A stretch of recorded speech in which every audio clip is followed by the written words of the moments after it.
Plan caché de Kagame, dévalé, Ambongo désavoué, triste fin de Kabila, le général Johnny Luboya surprend tous les rebelles cachés dans l'armée. Qu'est-ce qui se passe, Bandeko Bakolanda? Mbote Naba Bonne Nabiso Nyon, surtout partout dans le monde. Merci une fois de plus, à chaque fois et à tout moment. Bozali Kopé Sabiso confiance, Yakola Nabiso, toujours dans les soucis. Yakoye Bake, Mboka Ilali Ndengenini, Ilamuki Ndengenini, Tozali Wapi, Touchu Wapi, et Tozali Okende Wapi. Mais c'est Ambongo vient de brandir une liste de 50 personnes Oyo Bako assisté na dialogue. Mais c'est Fridolé Ambongo promet d'aller consulter tous les politiciens qui sont au Kenya, qui sont en Ouganda, qui sont dans la ville de Goma. Et qu'est-ce qui se passe, mesdames et messieurs? Et qu'est-ce qui se cache derrière l'annonce? Il y a M. Fridolé Ambongo. En tout cas, Bandeko Balandi, lelo ezali mukolo. Oyo toyebisaki bino ba opposant bakopanzana. Ba opposant bakomi koele la poste ya premier ministre.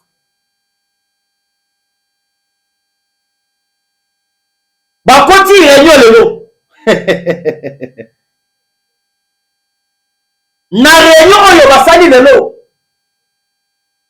Kabound na parti ya SID, ya Martin Fayou. Na parti ya M. Katumbi. Opesi mwa boy.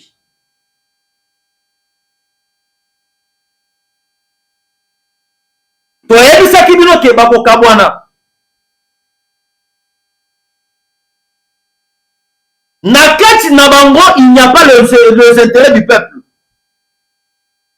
Celles que les intérêts personnels. Lelo et mon ami. Bakei kokuta na lelo basali réunion. Mukoro le toyebisaki bino. Le soi-disant bakosa la marche. Ah. Papa Etienne Tshisekedi Omulumba. Ozali ko manquer biso. L'UDPS à l'opposition.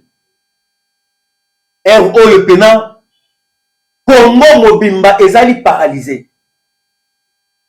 Le lot komi Congo na ba opposant, bazali kopé sa date ya marche. Et kaka bango moko batelemi non to reporter, Le lot bakamwani, bokoye ba makam.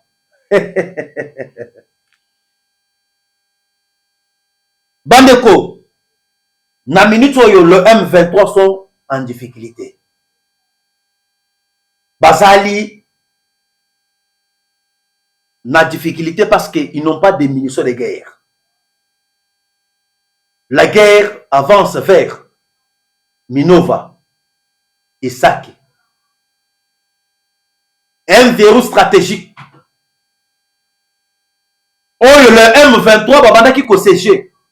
Touti ko récupérer yango. Na minute oyo touti ko frapper Numbi Centre. To frapper Numbi Centre. To frapper Lumbishi Centre. C'est-à-dire tous les deux côtés dans la ville Yaminene. Ville de Goma, ville de Bukavu. Tozali na avantage belé. Et Kalamingite, je vous avais déjà annoncé. entre ville ya Goma, entre ville ya Bukavu. Donc ozwa ville moko ya munene kala mingi te. Alors, bandeko tosengi bino kaka toujours dans un sens. Il y a patriotisme, il y a amour, il y a mboka. Tosengi bino boka bolela biso émission bipai nyonso tu bokolanda biso. Et soki otikala jamais ko s'abonner te na chaîne oya biso, tosengi yo okoka mpe ko s'abonner. Et pour qu'à chaque fois et à tout moment, quand nous allons faire la émission en direct, pour parvenir à biso na lolenge et sengeli. Notre sengi yope aimer et partager notre émission. Alors, mais c'est à Mongo abimisi liste na ye ya batu oyo bako zala na liste ya consultation. Bandoki bazali ebele. Omoni tango biso tozali kovanda, tozali kosambela, tozali kolela matin midi soir. Bitumba ya Est esila. Kimia ezonga na Nord Kivu. Kimia ezonga na Sud Kivu. Mais tozali na ba prêtre, tozali na ba pasteur mususu oyo bazali kovandela kima yango. Nous avons des généraux oyo bazali kovandela kimia na yango parce que bayebi makambo ya Est il y a à manger à boire.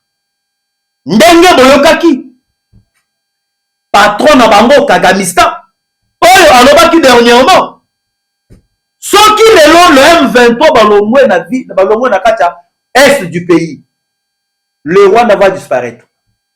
Et cela veut dire ba soi-disant ba prêtre ya Senko na ba soi-disant ba généraux mususu bango bayebi que est ekomi lokola bilanga na bango oyo bango ba mesana kolia tango bitumba ezali bango pe bakolia. Et soki bitumba ezate moyen bango ba vivre ezate. Lelo boyoki makambo ambongo auchi ko annoncer. Ambongo alobi nini?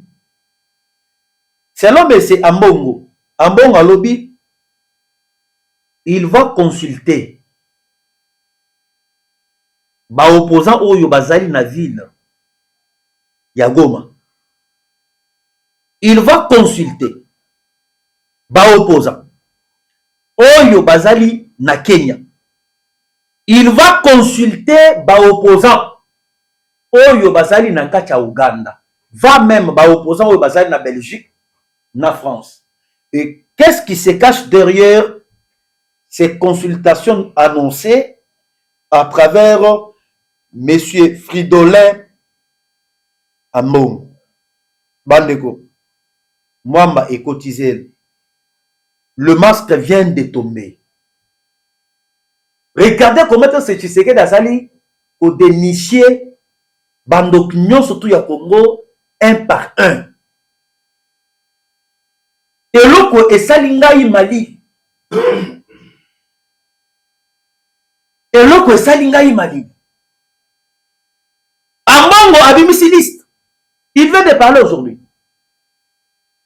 Dans la liste ya batu oyo monsieur Ambongo abimisi. Oyo ye a aligné parmi les gens d'où il va aller consulter. Plus de 50 personnes. Plus de 50 personnes. Mais parmi le figurant, oyo bazali na kati ya liste oyo monsieur Ambongo auti koloba. Baza banani. Tozo tanga bakombo na bango. Et soki ozali na posa ya koyeba, batu oyo bazali ko se retrouver na liste. Oyo monsieur Ambongo asali pour aller consulter. Tosengi bo tapoter, tapoter, tapoter, tapoter. Bo aimer notre émission et surtout bo partager pe yango. Avant de toucher point, il y a réunion oyo boyoki ya ba opposant. Parmi batu oyo ambongo abimisi liste boyoka. Ambongo alobi il va aller consulter Mwanga Chouchou na prison ya Ndolo. Ah, ndeko na ngai Jonas ayoki aleli. Na minute ndeko na ngai Jonas azoyoka makambo yango azali na kati ya kolela. Ambongo alobi sur la liste muntu ya liboso bakokende ko consulter na mai etali dialogue bazo banda epa ya Mwanga Chouchou. Ya mibale Monsieur Ambongo balobi avec son parti politique qui est la Senko bakokende ko consulter Azarias Rouberois tant que politicien, tant que opposant ndenge bango bazali koloba. Mais c'est Ambongo basuki wana te boyoka ndenge kindoki ezali ndenge tozali na bandoki bavandi babatami na sultani. Awa nayebisaka bino ke awa soki okoti awa na terrain oyo il faut na kobeta 100 gants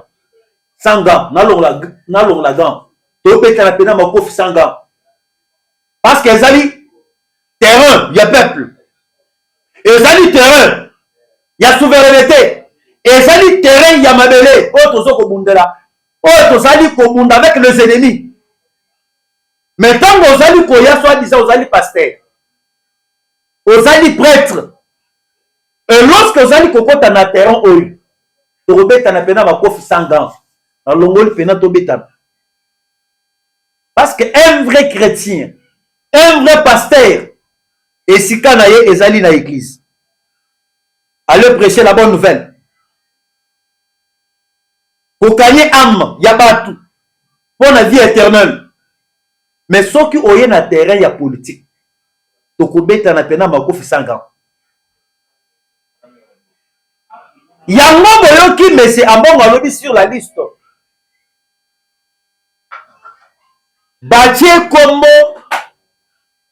ya Rouberois, batie kombo ya Joseph Kabila, batie kombo ya Frank Diongo, batie kombo ya Mesenang. Va même le rebelle qui est à Ouganda. Mais c'est Thomas, ce qui Thomas Sanjo, ce qui est touché de ma vie, son nom m'échappe. Oh, le rebelle, oh, le Azali Nakata Ouganda. Mais c'est un bon lobby qui va aller les consulter. Et à consulter Bango dans les cas de non, Amema Bango Nakati ya dialogue. Pas solo là, pas Kabola. Binomo Boyok.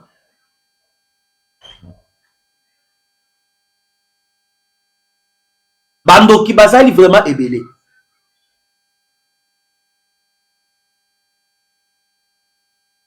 Monsieur Ambongo Echole, son secrétaire général, il y a parti politique qui est la Senko.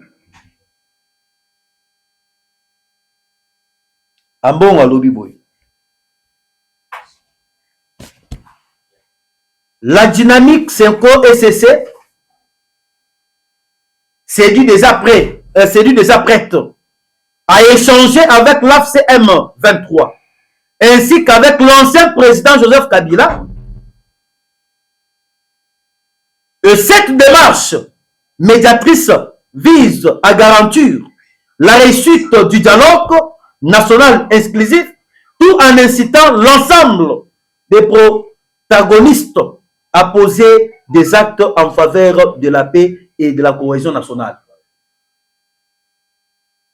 Et parmi les gens que la Senko et l'SCC vont aller consulter, tous ceux qui sont au Kenya comme les opposants, tous ceux qui sont en Ouganda comme des opposants, tous ceux qui sont en France et en Belgique. Cela veut dire Bakatumbi. Hein? Batoma Lubanga. Oyo azali na kati ya Uganda. Na ba Frank Dongo oyo bazali na kati ya Belgique. Na ba Mwanga Chouchou. Et lorsque tozali komona Senko bazali kobrandi, d'aller consulter Mwanga Chouchou. Mwanga Chouchou n'est pas opposant. Mwanga Chouchou a été arrêté. Pona mai oyo etali autre trahison. Bandeko. Ça devient une affaire. Ya motema mabe envers le président Félix. Mwanga Chouchou bakangaye na likambo etali assassinat ya président Félix. Mwanga Chouchou bakangaye na likambo etali autre trahison. Abandaki ko la complicité avec les ennemis. Pour déstabiliser le Grand Nord, le Grand Sud. Mwanga Chouchou n'était pas arrêté dans une affaire politique. Mais tomoni lelo ambongo na soli batelemi bazo ko senga que Mwanga Chouchou bakende ko consulter ye abiba mise na boloko. Le kaboteli Mwanga Chouchou bandeko, je vous avais dit que il y avait beaucoup de secrets ébimants. Mwanga Chouchou c'est un pion oyo ba ya ba européen. Omoni na sous-région ya Garak. Muntu oyo abandaki pena ko gérer plusieurs affaires. Yaba multinationaux, yaba globaliste, c'était Mwanga Chouchou. Ce qui bino boebite. Likambo etali arrestation ya Mwanga Chouchou. Tout le monde est un ancien président français. François Hollande. Aya awa. François Hollande ayaki awa pona kosenga. Et pas ya tata mokonza mboka ba libérer Mwanga Chouchou. Tata mokonza mboka boya. Va même le Rwanda avait réclamé la libération de Mwanga Chouchou tant que Rwandais. Au Congo, il est député national. Ba Rwandais va réclamer que non, il faut pas que Mwanga Chouchou azonga na kati ya Rwanda. Facha boya. Mais tout le monde est na liste oyo abongo abimisi que Mwanga Chouchou se présenter na kati ya dialogue. Bandeko. Qu'est-ce qui se cache derrière le dialogue? Que prévoit faire la Senko? Ce qui les lots Kabila aye na dialogue. Na minute oyo il faut boyeba que ambongo bazali ko défendre mbongo oyo bazwaki. Papa, il s'est fait des millionnaires. Il s'est fait des multimillionnaires. Kaka na ba conflit ya esto. Tango tozali koloba matin midi soir ke bato wana ba s'enrichir. Na mitu ya ba Congolais. Basombi ba mapangu. Basombi ba mituka. Na mitu ya bandeko na biso oyo bazali kokufa na partie est. Non, qui veut le sud qui. Eza pamba te. Oyebi ke ambongo azwi combien? Na makambo teli mission ba pesa ke ya dialogue.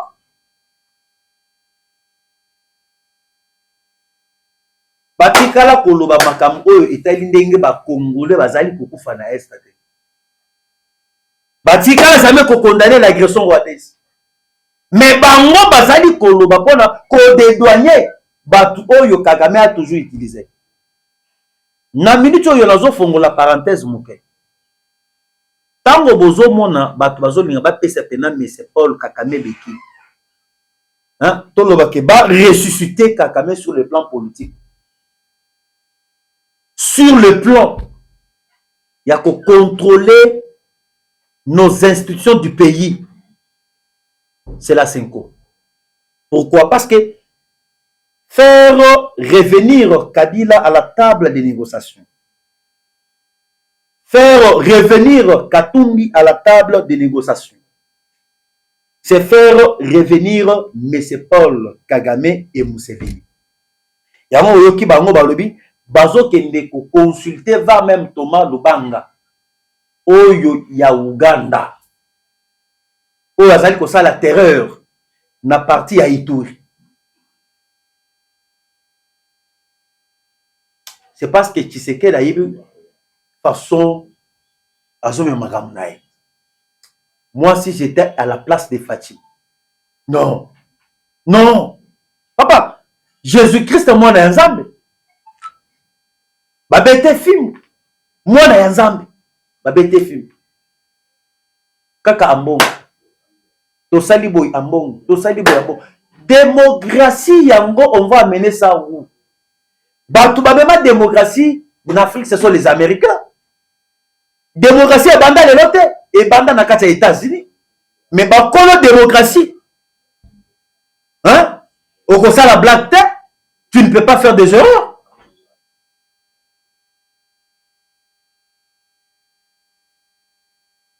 Et toyebi plan oyo bazali na yango. Plan oyo bazali na yango, c'est pour étouffer le changement de la conscience de la RDC. Regardez ndenge ba opposant pe ba musu basu. Na minute maintenant ba utiliser les opposants. Lorsque je vous parle des opposants, ce sont des opposants farouches fabriqués par Kigali. Kabunda, Sesanga, Fayou. Ba utiliser ba. Et koto yo na Senko babimisi pe makam na bango telle consultation. Et souci na bango ezanime. Ba yebi trabe que tu sais que des fois.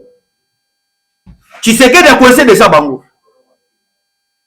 Ndenge tu sais que de coincer bango pour bien prendre tu sais que dit en otage. Pour mieux contrôler tu sais que il faut coincer tu sais que dit anima makambo yeteli négociation.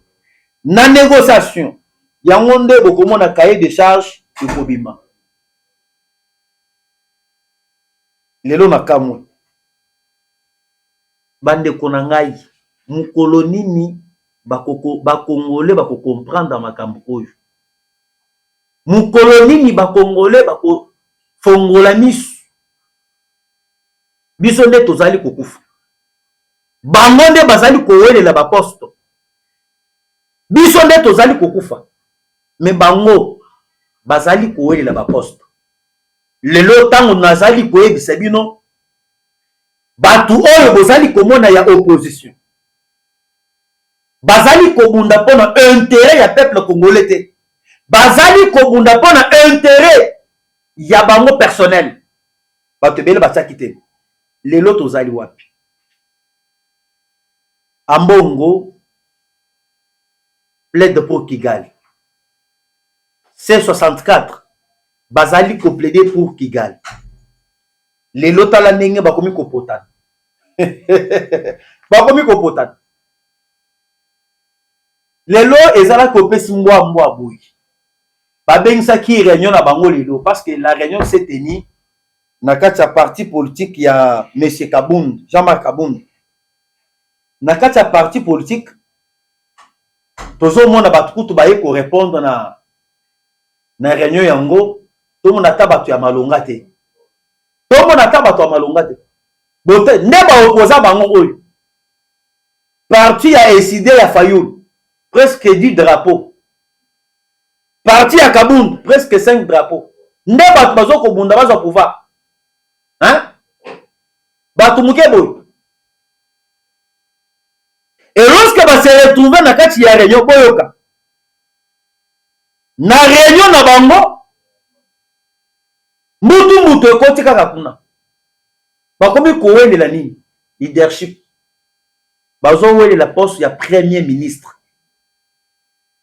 Fayoul azo senga que non bakamata primature bapesa ye.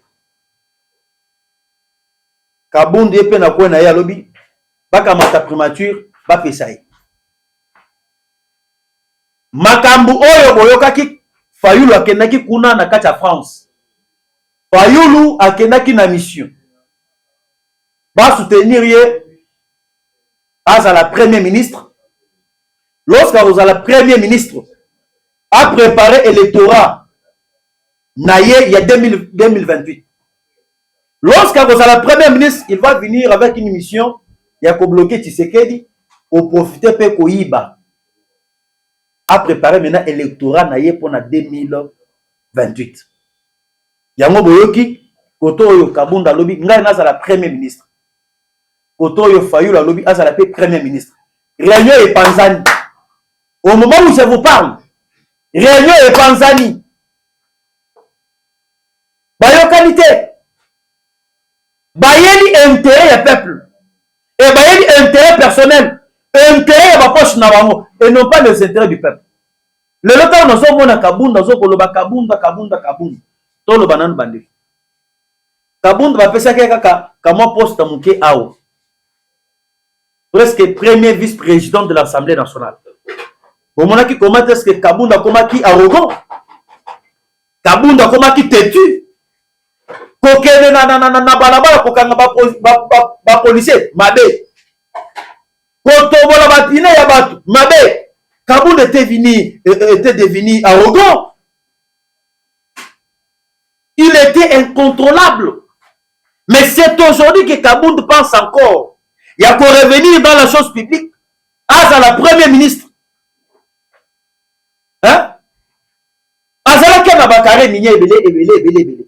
Est-ce qu'il y a bana qui kokanisa que peuple azali kola lanza?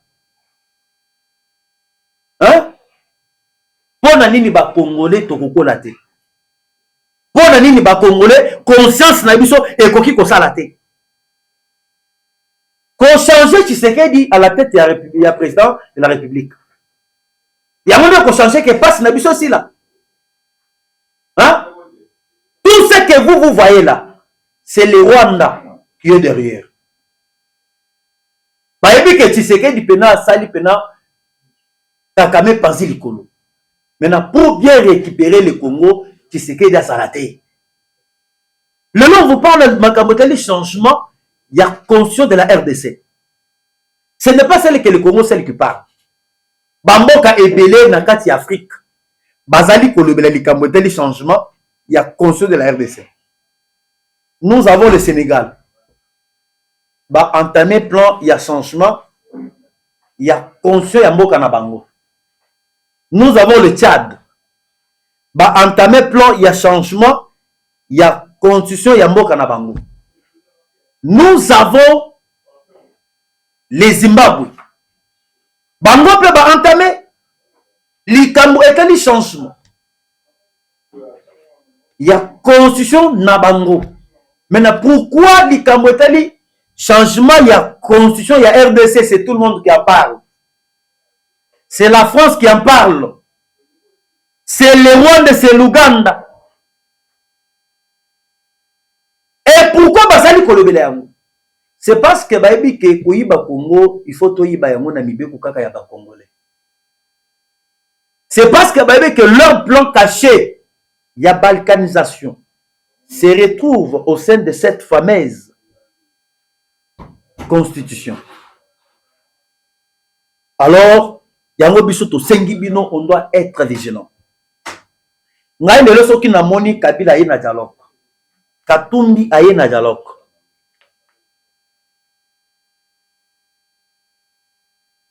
Je vais regretter. Parce que koya ya Kabila, koya ya Katumbi, koya ya Nanga. Yango nde ekola musabato e bango babomi. Ko bisangai. Lelo bazali komema biso na ba distraction. Pachi, pouvoir ba s'imposaka. Pouvoir c'est autre chose.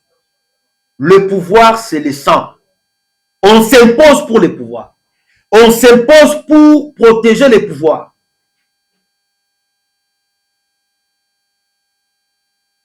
Au moins bato wana soki bazuka ka occasion muke, kama occasion oyo bango bakozwa. Bako profiter. Mais tant oyo dans les affaires, créer par tout moyen comment étouffer tous les dinosaures. Tous les dinosaures. Je vous dis, par hasard, hein, par au hasard, ceux qui les lois attaquent Kabila wana, je ne souhaite pas. Ceux qui attaquent Bananga wana na ba Kabila ba les lois se retrouver na dialogue, ba s'imposer, ba boter le pouvoir. Je vous dis, ndenge bino bozali koboye ko poursuivre Kabila. Ndenge régime oyo ezali koboye ko poursuivre Nanga. Bokomona bango ba ko poursuivre pena tous les collaborateurs à Fachi. Bokomona. Mais si vous avez le pouvoir, qu'est-ce qui dérange et qu'est-ce qui empêche Bon, poursuivre bateau, basali, ba crime contre l'humanité. J'avais donné l'une de mes idées. Créer tribunal ici au Congo. Pour ne pas casser Batunion, pour créer tribunal à la capitale à Congo et Kinshasa. Et lorsque vous créez tribunal international, trippé, Oyo Etienne Tshisekedi Diomoulo Baloba, vous casser Batunion Swana. Parce que tout le monde qui a pris les armes, bah, vous sera censé répondre. Naba acte Oyo Bango Basala. Et ça va casser plusieurs députés. Oyo Babatami Nakati Assemblée nationale. Et ça va casser plusieurs généraux et plusieurs ministres.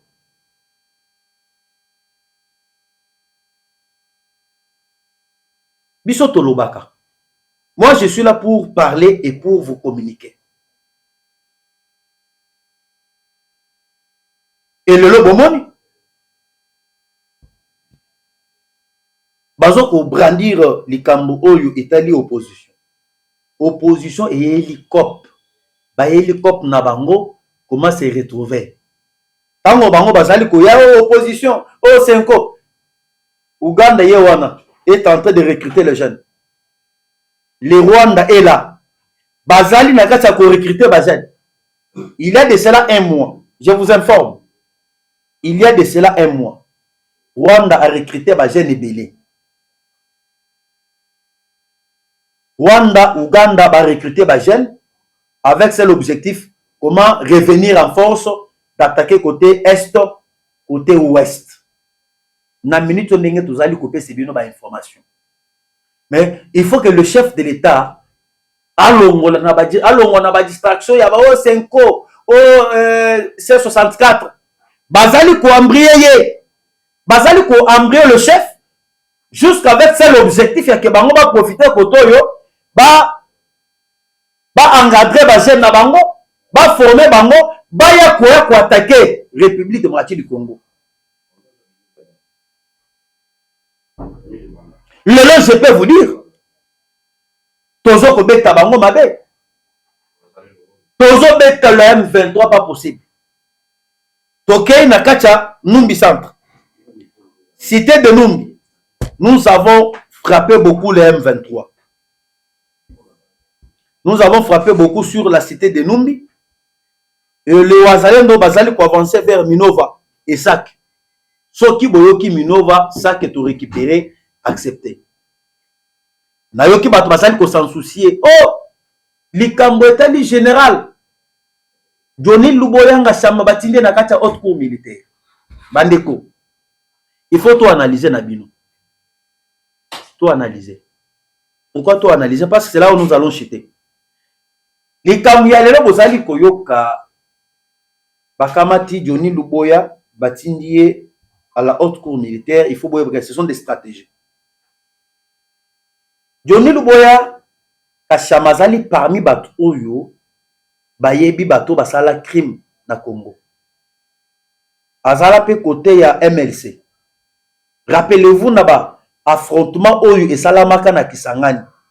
Dès lors, dans Boyoka pena affrontement entre le MLC et l'RCD Goma et Messi Azaria Soubero.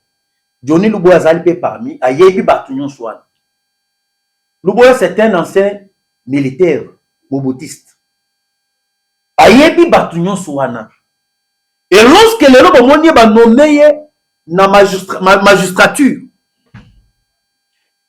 comme magistrat, et ça pas matin. Parce que nayoki batu bele bazali ko s'en soucier. Non, pourquoi Keikuna? Pourquoi papa? Namboka oyo tozali na batu oyo na magistrature ya sérieux na haute cour militaire. Baza soki bazali ebele bakoza la ta 5. Hein? Nous avons un problème, il y a détournement des munitions. Nous avons un problème, il y a vente des munitions. Nous avons un problème, il y a trahison au sein de l'armée. Et nous avons des rebelles qui vont na armée, mais il n'y a pas quelqu'un qui peut aider le chef. Il n'y a pas quelqu'un qui peut aider l'armée. Dans la magistrature, pour mieux les neutraliser. Kaka ndenge Boyoki Johnny a commis na haute cour militaire. Beaucoup monde bato bele ba kozala neutraliser. il y a d'autres choses qu'on ne peut pas dévaler. Makambo mosusu tozali kobomba, c'est parce que ce sont des secrets. Yango toyebisi bino bandeko, bon continuer toujours ya ko aimer nos émissions, bon continuer toujours ya ko kabolela biso émission na biso partout où vous êtes. Merci beaucoup Nashimatu depuis Lubumbashi, toujours au courage pour les informations et analyses. Merci pour vos soutiens. Merci na Martin Matamba. Merci beaucoup. On est ensemble. Toko Tanabino. À la prochaine occasion. Ciao.